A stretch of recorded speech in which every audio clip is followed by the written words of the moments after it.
वेगवेगळे diet plan असतात. कोणतरी सांगतं की रेम्बो डाएट प्लॅन फॉलो करा, कोणतरी सांगतं की जीएम डाएट प्लॅन फॉलो करा, कोणतरी सांगतं की इंटरमिडिएट फास्टिंग करा, कोणतरी सांगतं की 2च वेळा जेवा. खूप छान आहे. प्रत्येक गोष्ट करून बघा. आता मी सकाळी जेवलो होतो, आता मी मध्ये काही खाल्लं नाहीये, आता मी रात्री जेवतोय. ठीक आहे, मी 4 दिवस हे केलं. अरे 4 दिवस केलं, आता मला काही फरक जाणवत नाहीये किंवा काही त्रास झाला नाहीये. त्यामुळे हे जमतंय मला. ठीक आहे, त्यालाच टिकवून राहा.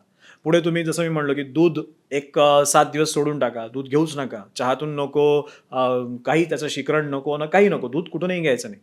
साखर अशी बंद करता आली तर बघा. ग्लुटेन बंद करता आले तर बघा. हे छोट्या-छोट्या गोष्टी ज्यावेळी तुम्ही बंद कराल आणि त्यावेळी स्वतःला आपण नियम घालूया. नियम कसे घालायचे, की जसं आपण म्हणतो, की 7 दिवसाचं व्रत आहे, 21 दिवसाचं व्रत आहे. तशी व्रतं करायला घ्या, की मी 21 दिवस असा करायचा प्रयत्न करेन आणि सगळ्यांना सांगा, की मला मदत करा. मी हे असं-असं करणार आहे. असंच ज्यावेळी तुम्ही सगळ्यांच्या मदतीने तुमच्या लाईफमध्ये छोटे स्टेप्स घेता, त्यावेळी तुम्ही ओबेसिटी नावाच्या माइंडसेटमधून बाहेर पडता.